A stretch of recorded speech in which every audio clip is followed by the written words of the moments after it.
Bonjour à tous. On se retrouve aujourd'hui pour la suite d'un épisode qu'on avait laissé. Comme vous le savez peut-être déjà, c'est la deuxième partie de la maïeutique chez Socrate. Pour ceux qui n'ont pas eu la chance de regarder la première partie, ne vous inquiétez pas, le lien serait dans la description. Petit résumé de la première partie. On disait que la curiosité donnait envie d'apprendre, et avoir envie d'apprendre, c'est le meilleur moyen d'apprendre. Et ensuite on disait que Socrate n'est pas quelqu'un qu'on écoute, et dont on reçoit la vérité. Il est celui qui participe à l'émergence de la vérité en nous. Il disait que la croyance c'est le fait d'accepter quelque chose comme étant vrai sans l'avoir vérifié par soi-même. Alors, il y a des tas de choses pour lesquelles on fait ça. Aucun de nous n'a jamais vérifié à titre personnel que la Terre est ronde, mais pourtant, nous sommes une grande majorité à le penser. Nous sommes une grande majorité à le croire. À le croire, parce que, on ne peut pas faire mieux que de le croire. On ne peut pas le vérifier par nous-mêmes, en tout cas du point de vue de l'observation, ça paraît difficile. Donc, on le croit parce qu'on a confiance dans ceux qui nous ont transmis cette information comme étant vraie, et qu'à un moment donné, on est obligé de faire confiance à une autorité. Mais le fait est que, au quotidien, nous admettons des choses comme vraies, sans les avoir vérifiées par nous-mêmes. On le fait tous, mais quand on fait ça, on est dans la croyance. On n'est pas dans la connaissance, parce que la connaissance, c'est le processus intérieur de reconnaissance de la vérité. Ce n'est pas l'enregistrement passif et aveugle de ce que nous dit le maître, c'est tout le contraire. Eh bien, c'est exactement ça la maïeutique. La maïeutique, c'est l'art de faire émerger la connaissance par le questionnement. C'est l'art de faire accéder notre interlocuteur à la connaissance, en lui donnant l'occasion de répondre lui-même à ses interrogations. C'est ça la maïeutique. L'art de faire émerger la connaissance, dans la conscience de l'autre. Alors, petite mise au point terminologique. Le mot maïeutique, il vient du nom de la déesse Maïa, qui veillait aux accouchements, et il se trouve que les textes rapportent que, la mère de Socrate était elle-même sage-femme. Autrement dit, elle pratiquait la maïeutique dans son sens étymologique, c'est-à-dire, celui de faire accoucher. D'ailleurs, il se trouve que le masculin pour sage-femme, c'est maïeuticien. Il n'y a pas de sage-homme, il y a des maïeuticiens, et le choix de ce maïeutique, il est typique de cette habitude de Socrate de recourir à des analogies. Ici cette analogie entre le corps et l'esprit. La mère de Socrate faisait accoucher les corps, Socrate lui, fait accoucher les esprits. Et de quoi fait-on accoucher les esprits? Des idées. L'esprit, c'est le ventre des idées. Or, vous aurez remarqué que si on suit cette analogie, la sage-femme, lorsqu'elle fait accoucher la mère de son enfant, elle la fait accoucher de quelque chose, qui est en elle, l'enfant est dans le ventre de la mère. Ce n'est pas la sage-femme qui crée l'enfant, ce n'est pas la sage-femme qui donne l'enfant. La sage-femme, elle permet à l'enfant de sortir du ventre de sa mère. Et bien de la même façon, le philosophe, c'est celui qui permet aux idées, de sortir de l'esprit humain. Le philosophe, c'est un accoucheur des esprits. Et là, il y a quelque chose de très intéressant à noter, c'est que par le dialogue, qu'est-ce que nous faisons? Nous échangeons des idées, nous les exprimons, nous les verbalisons, autrement dit, nous les extériorisons. Exprimer, ça veut dire littéralement, pousser à l'extérieur, pousser en dehors. Quand on exprime une émotion, ça veut dire qu'on la laisse être perçue par l'auteur. Exprimer, c'est pousser en dehors, et donc exprimer une idée, c'est la faire sortir de nous, c'est la mettre à distance de nous-mêmes pour pouvoir la contempler, pour pouvoir l'observer, l'analyser, et la juger. Lorsqu'on exprime une idée, on la tient à distance de nous-mêmes, et donc on est capable d'avoir un recul critique sur cette idée. Un recul critique, on ne l'aurait pas eu si cette idée était restée dans notre esprit.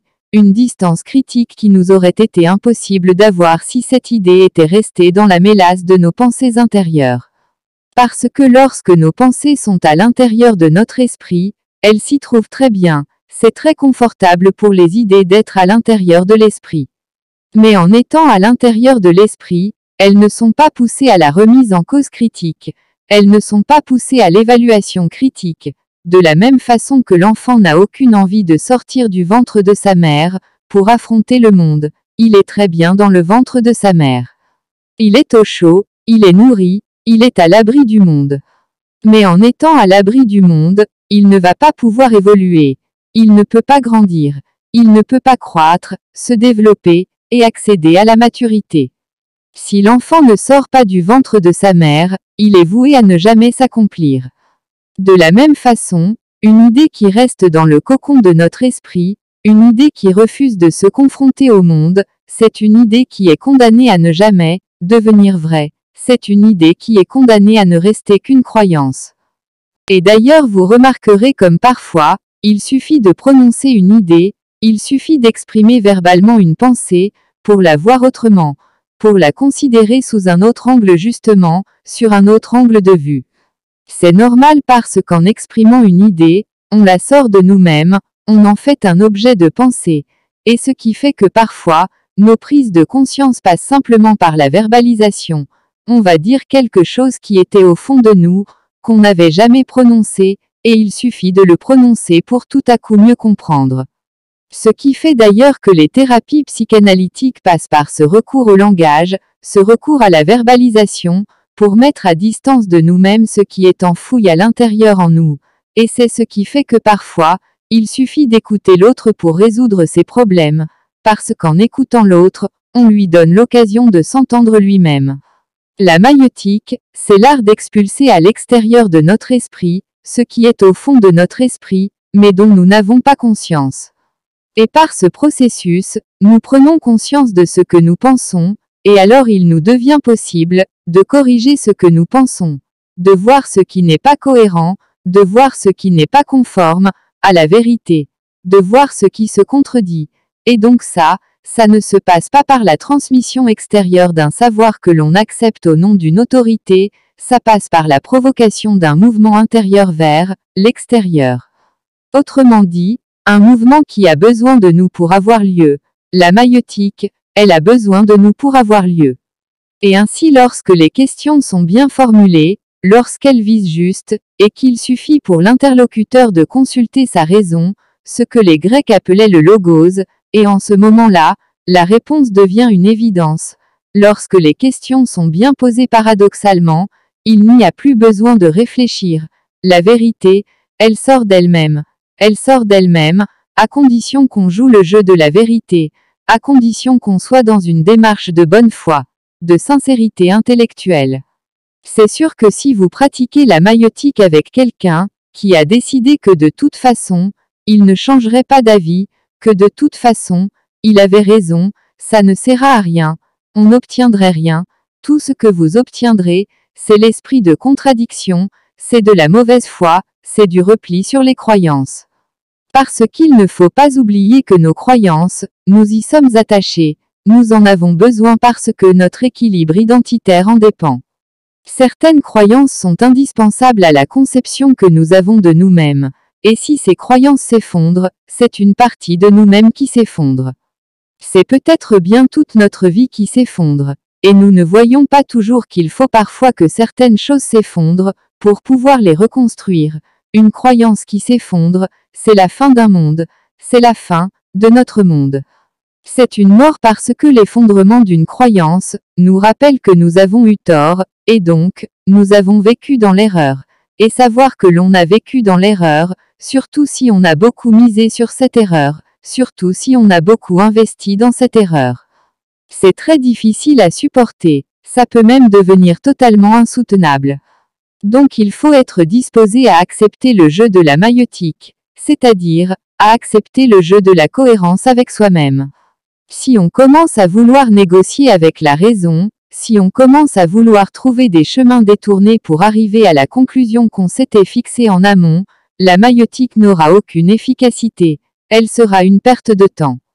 Mais si votre but c'est d'accéder à la vérité, c'est de faire progresser votre connaissance, parce que la connaissance, c'est votre meilleur allié, parce que la connaissance, c'est toujours quelque chose de plus, et non jamais, quelque chose de moins. Et en ce moment-là, vous rentrez dans l'arène philosophique, de la confrontation à la raison. Si la maïeutique est efficace, c'est pour deux raisons. La première raison, c'est que tout être humain possède en lui ce que j'ai appelé tout à l'heure, le logos, c'est-à-dire, la raison. La raison, c'est une faculté humaine universelle qui va se développer de manière diverse selon les personnes, mais, nous en sommes tous dotés. Le logos, c'est l'outil que nous avons reçu de la nature, pour accéder à la connaissance. Et le logos, c'est quelque chose de très simple, ça repose sur le principe de non-contradiction, à savoir que quelque chose ne peut pas être à la fois être, et ne pas être ce qu'elle est. Alors évidemment, il y a toujours des situations intermédiaires, des situations de mélange, et d'une manière générale, on comprend ce que ça veut dire. On comprend par exemple qu'il ne peut pas à la fois faire jour, et faire nuit, qu'on ne peut pas à la fois monter les escaliers, et les descendre, c'est pas compatible, ça c'est notre faculté logique qui nous permet de comprendre, et vous n'avez pas besoin de faire appel à des connaissances extérieures, pour vous rendre compte de cette évidence logique. Cette évidence, elle nous saute à l'esprit. Donc face à la question, une question fermée, une question binaire, la logique est en mesure de nous donner la réponse. Et donc le rôle du maïeuticien, le rôle du philosophe qui s'inspire de la méthode socratique, ça va être de trouver les questions auxquelles la bonne réponse s'impose comme une évidence. Et au fur et à mesure du questionnement, le rôle du philosophe, ça va être de resserrer ces questions, de manière à arriver à une conclusion. Et cette conclusion, parce qu'elle aura subi la série des épreuves logiques, la série des épreuves face au logos, elle sera nécessairement la vérité, parce que le vrai ne peut être que le vrai. Et parce que d'une série de propositions correctes, il ne peut jaillir qu'une conclusion correcte. C'est ça l'idée de la maïeutique, et ça rejoint encore une fois l'idée du sentiment d'évidence. Le sentiment de l'évidence qui naît de la confrontation de quelque chose, totalement logique. Quand vous êtes confronté à quelque chose de logique, il y a cette lumière qui s'allume dans votre esprit et qui vous dit, évidemment. C'est ça le sentiment d'évidence, l'idée que ça ne peut être que ça. Et donc c'est très intéressant parce que, ça permet de définir la notion de connaissance du point de vue de Socrate, à savoir qu'une connaissance, ce n'est pas une construction, ce n'est pas une production, une création d'idées. La connaissance, c'est une reconnaissance. Autrement dit, la connaissance est un dévoilement.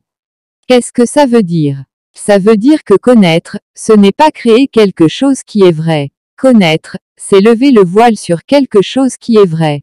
La connaissance est un dévoilement, c'est-à-dire littéralement, le retrait du voile. Autrement dit, la vérité, elle est toujours là. On ne la construit pas, on ne l'invente pas. Elle est là, et notre travail, c'est d'enlever ce qui la voile, c'est d'enlever ce qui la couvre, de la découvrir, c'est de la révéler. On y trouve qu'en grec, le mot vérité se disait aletheia, qui signifiait littéralement retrait du voile. La vérité, c'est le retrait du voile par apparence, le retrait du voile de la confusion, le retrait du voile des croyances qui nous empêchent de faire face à la vérité. Et attention, ne pas vouloir regarder la vérité en face, ne pas vouloir ôter la croyance qui la couvre, c'est quelque chose qu'on fait tous. Le phénomène du déni, ce n'est pas quelque chose que l'on fait avec plaisir, ce n'est pas quelque chose que l'on fait parce qu'on l'a décidé le matin en se levant.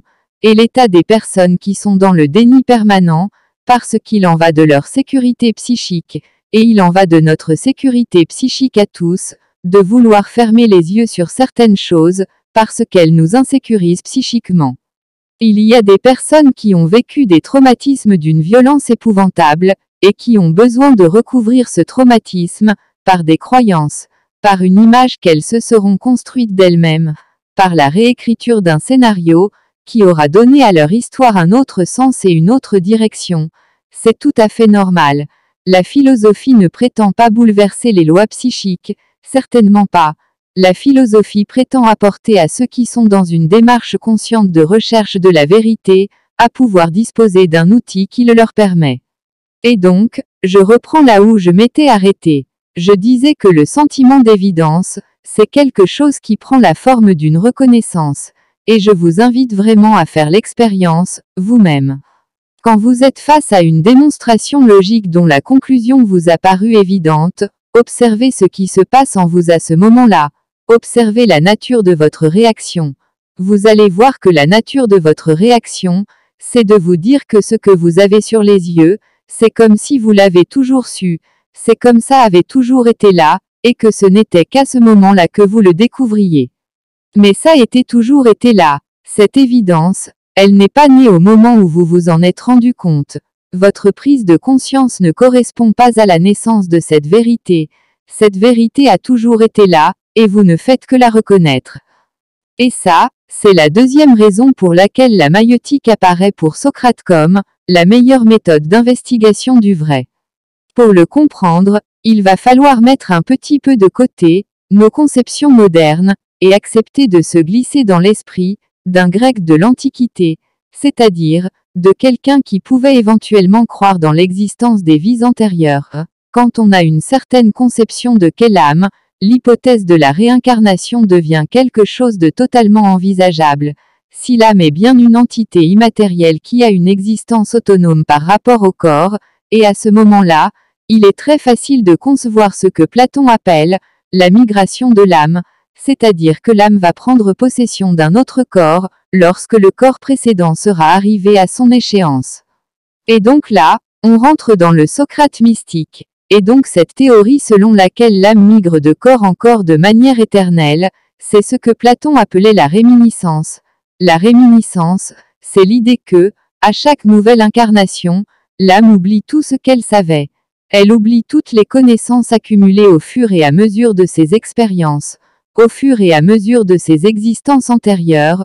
Autrement dit, nous naissons tous amnésiques, nous sommes tous amnésiques des expériences de notre âme. Et donc notre existence terrestre va nous permettre de nous ressouvenir, c'est-à-dire de nous souvenir de ce que nous savons déjà, de ce que notre âme savait déjà. L'idée, c'est que nous avons besoin d'oublier pour pouvoir nous souvenir. Et à ce moment-là, toute nouvelle connaissance va réactiver tout à l'intérieur de notre âme, l'ancienne connaissance dont la nouvelle n'est qu'une confirmation, dont la nouvelle n'est qu'une reconnaissance. Reconnaître quelque chose comme vrai, ça signifie l'avoir déjà connu pour vrai, et donc l'expérience de l'évidence, l'expérience de la reconnaissance de quelque chose comme étant vrai de toute éternité, cette expérience-là nous dit Socrate, elle est liée au fait que l'âme savait déjà, parce que notre âme, elle a déjà contemplé les essences intelligibles, elle a déjà contemplé les idées, elle a déjà contemplé la vérité, et c'est là, la célèbre citation de Socrate, « Connais-toi toi-même », prend tout son sens. Connais-toi toi-même, autrement dit, regarde à l'intérieur de toi, observe à l'intérieur de toi, et tu verras qu'au fond de toi tu sais. La vérité est déjà à l'intérieur de toi. Tu n'as pas à la créer, tu n'as pas à la construire. Elle est là sous tes yeux. Tu n'as qu'à les ouvrir. C'est ça l'idée de la réminiscence. Nous connaissons tous la vérité, nous l'avons tous à l'intérieur de notre âme, parce que notre âme l'a déjà vue. Et donc la connaissance ce n'est rien d'autre que le processus par lequel l'âme se souvient de ce qu'elle a toujours su. Et là vous comprendrez que ça donne un tout autre sens à ce qu'on a appelé tout à l'heure, la reconnaissance. C'est l'âme qui reconnaît la vérité qu'elle avait déjà vue, et qui fait dire à Socrate que, la vérité est effectivement en nous. Elle est toujours en nous, mais simplement nous l'avons oubliée. Et la maïeutique, c'est ce qui permet de réactiver cette connaissance endormie. Le dialogue permet le réveil de notre vérité endormie. Donc là vous voyez qu'on est sur un terrain un petit peu particulier, le terrain de la mythique, mais ça fait partie intégrante de la pensée de Socrate, et je me devais de vous expliciter cette conception de l'âme humaine, qui fait de la connaissance, un processus de reconnaissance.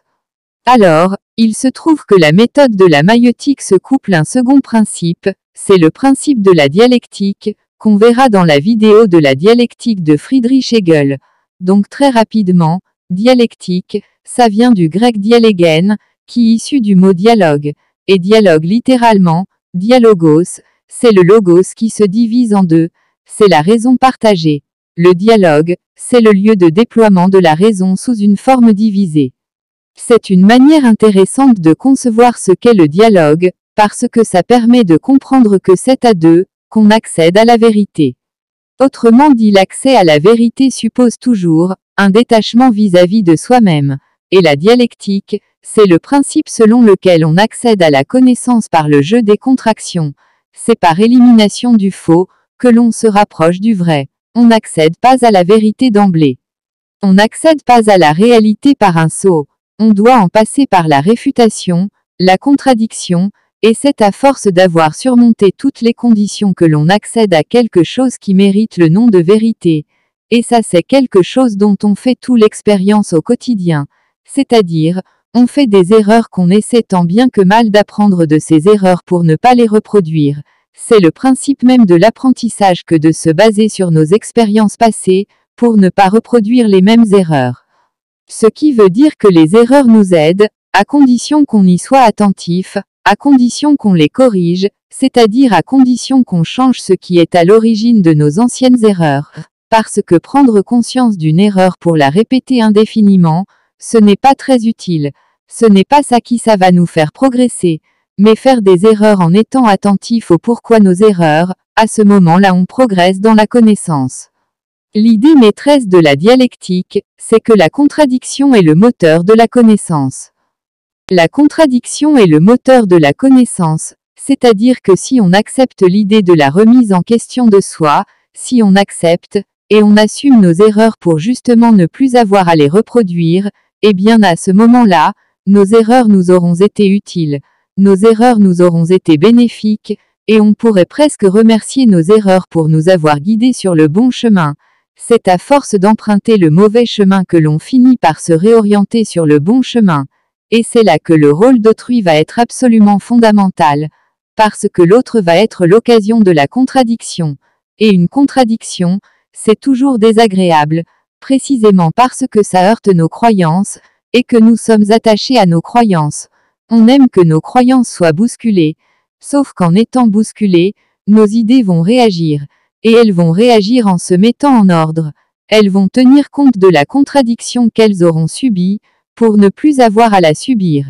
Et tenir compte de la contradiction, ça ne veut pas dire dresser un bouclier devant les idées, ça ne veut pas dire devenir agressif envers ceux qui vont contredire nos idées, ça veut dire faire évoluer nos idées de telle manière qu'elles ne soient plus soumises à la contradiction. C'est un processus d'adaptation. De la façon que lorsque vous faites subir à vos muscles un stress, vos muscles vont s'adapter. Le muscle s'adapte parce qu'il n'a pas d'autre choix que de s'adapter.